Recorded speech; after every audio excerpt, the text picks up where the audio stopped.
everyone, it's Errol from Home Sweet Apartment, and today we're going to try a little thought experiment about fabric softener.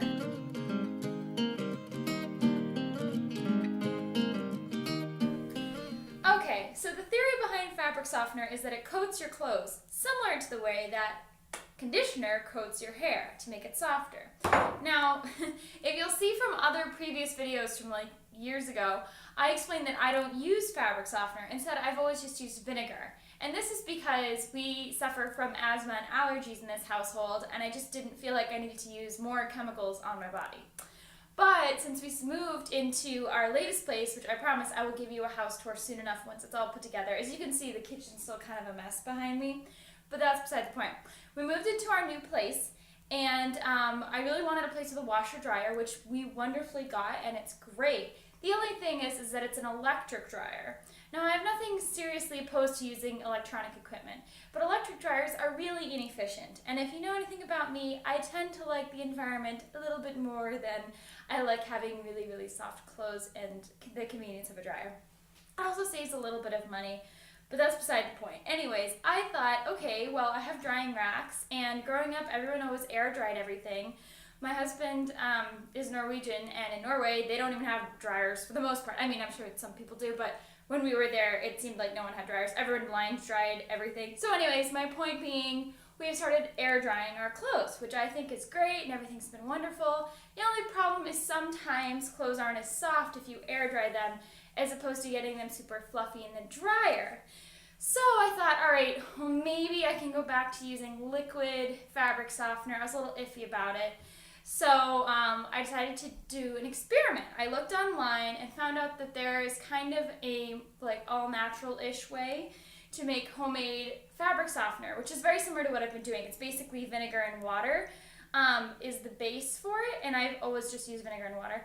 But to add something a little extra, like to coat the clothes to make them soft and wrinkle-free, you're supposed to use conditioner. Now, I did a bunch of research, and I won't reveal this brand because I don't have any brand loyalty or anything like that, and I'm not getting paid to put this on the video. But I found a particular brand that I liked because it didn't have any dyes, didn't have any sulfates, no parabens, things like that. So I found a really clean conditioner to be able to use that's also environmentally friendly. So I'm going to try to make my own homemade fabric softener. Now, usually this recipe calls for cups, like 6 cups of water. But I really wanted to try it without wasting a whole bunch of ingredients if I really don't like it. Also because I'm using kind of a different conditioner. Most people are just like, just use the cheapest one you can. So, and this is kind of a green one, so I don't want to like waste it if I don't have to. So what I did is I bought liquid fabric softener, like a commercial brand that's trusted and whatever. And I used it on my clothes, and they're air drying right now. So I'm going to actually have those clothes, and then I'm going to use this in my next batch of laundry, and I'm going to have my husband test out the clothes, and he is going to tell me what he thinks of the different kinds of fabric softener. I'm not going to tell him which is which. I'm just going to have him test it, and then I'm going to have a batch where I don't use any fabric softener, which is what we've been doing anyway. So, and that will come hopefully in the next week or so. I'll do another video of like what happened. But anyways, getting back to it, this is my little sample size of fabric softener. So normally you would start with 6 cups of hot water. In this case, I'm just going to use 6 tablespoons. Next, you're supposed to use 3 tablespoons of vinegar. Just regular white wine,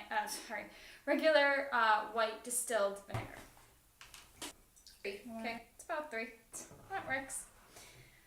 Okay.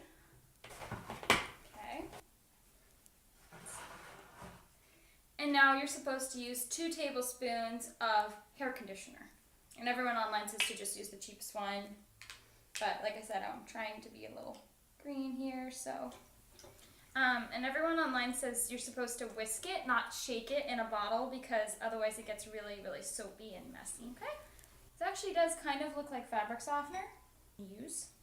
And so then you're going to add this, half a cup of this, to your final rinse cycle, or you can use a Downy ball, which is what we use because I would never remember to add it to the final rinse cycle. So use a Downy ball, add the amount that you normally would according to like the Downy ball recommendations. This recipe that I just made here using tablespoons is supposed to be for cups. So if you want to make a huge batch of this, use cups. I just wanted to do a test run of this. So this recipe essentially makes enough for 2 loads of laundry. So that's what I'm going to do. So I'm going to test it on 2 loads of laundry and see how it does. And I'll get back to you guys on the results. Thanks for everything, guys. And if you like, subscribe. Bye!